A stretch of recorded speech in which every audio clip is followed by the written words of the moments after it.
Trouble doesn't always knock. Sometimes it rolls up in black trucks, headlights burning holes through the dark, and parks right at your gate before the sun even knows it's morning. That first week on the Bankrupt Wyoming farm was supposed to be quiet. That's what everyone said about the place.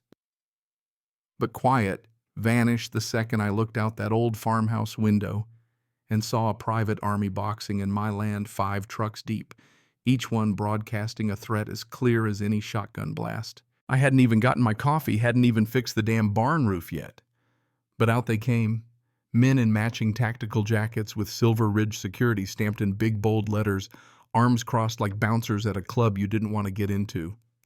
In the middle stood Claudia Renshaw Heels, sharp on gravel blazer darker than a banker's hard eyes, scanning me like a problem she already solved.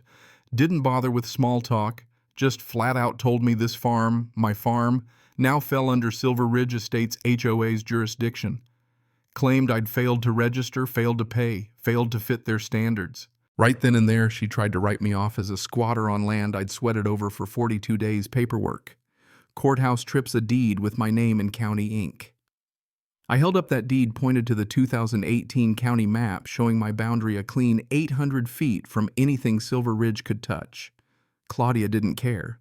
She just smiled, half her mouth like she'd seen 1,000 arguments and none of them changed a thing.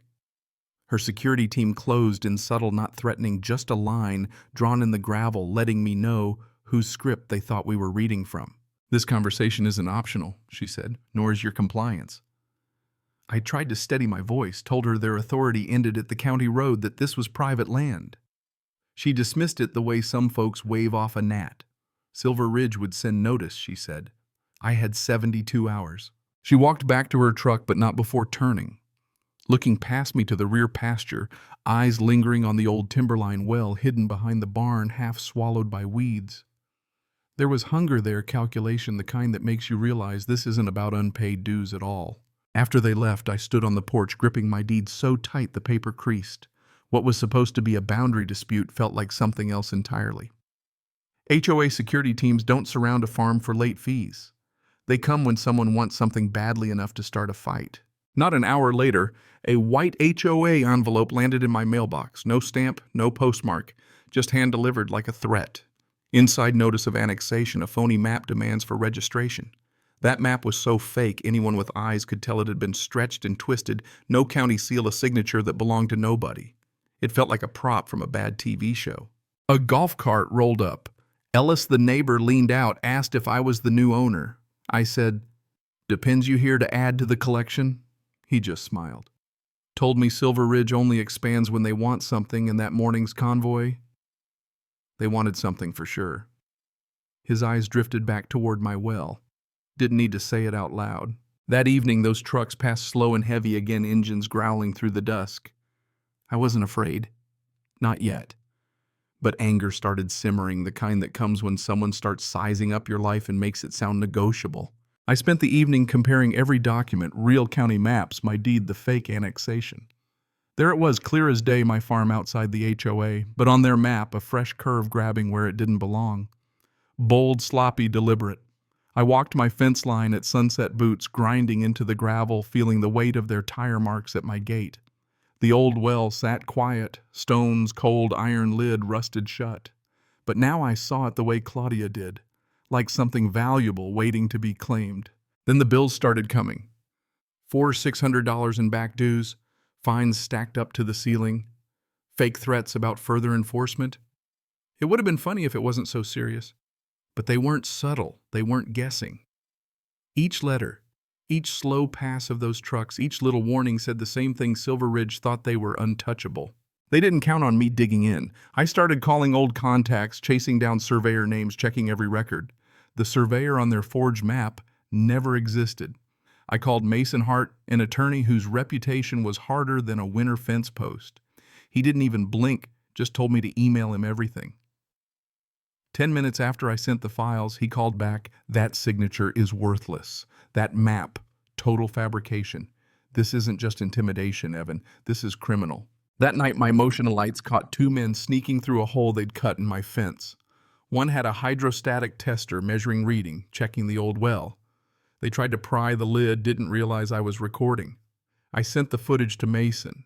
He dug up the geological report, the Timberline Aquifer under my land, cleanest water in the county, worth a fortune. Suddenly, everything fit. This was about water, not rules, not compliance, and water out here is power. Pressure built fast. Silver Ridge hit me where it hurt, froze my bank account, canceled my insurance, blocked deliveries, cut me off. They thought I'd fold. Instead, I rigged up every inch of the farm with cameras, lights, everything short of a tripwire. It worked. I caught more midnight visitors this time, faces clear as day. Silver Ridge security, the same men who'd stood behind Claudia, cutting fences, lowering equipment, gathering samples. Evidence in hand, I called the sheriff, Laura Keating. She watched the footage, jaw clenched. That's not patrolling, that's an extraction op. She took a copy, promised an investigation. The county scheduled a hearing. Silver Ridge panicked, flyers, rumor campaigns, even a truck broadcasting violation in progress outside my gate. But now the tide had turned. In that packed hearing room, Mason presented the real maps, the forged documents, the trespass footage. Ron Dempsey spoke about his family's land lost to the same tactics. The board watched in silence as my camera showed Silver Ridge security trespassing in the dead of night, drilling, stealing water samples. Claudia tried to explain it away. Sheriff Keating stood up clear and steady. We've authenticated this footage. These aren't volunteers, they're a private force acting outside the law. The board ordered an audit. Grant and Claudia were arrested on the spot. Ron looked at me and said, "Not this time." The county wiped out every fake claim, freed my land. Silver Ridge's days were numbered, but they didn't quit easy. Last-ditch fines, threats, more trucks. But now the whole county was watching. The final hearing stripped them of every inch of authority. The Timberline Aquifer was protected. Silver Ridge HOA finished under state review. I carved a sign for my gate, Mercer Farm, private land. Respect the boundary. Respect the law. The silence afterward was different, clean, peaceful, finally mine. Sometimes you fight for what's yours and it hurts. But if you've ever stood your ground and refused to be run off, you know what I mean? The law, the truth, sometimes they really do win. Now let's put it out there. Where would you draw the line if someone tried to push you off your own land? Ever seen power abused and wondered if justice would ever catch up? Share your thoughts. Drop your own stories down below. And if you want more real tales of grit and standing tall, stick around. The fight's never over, but sometimes, yeah, justice really does come calling.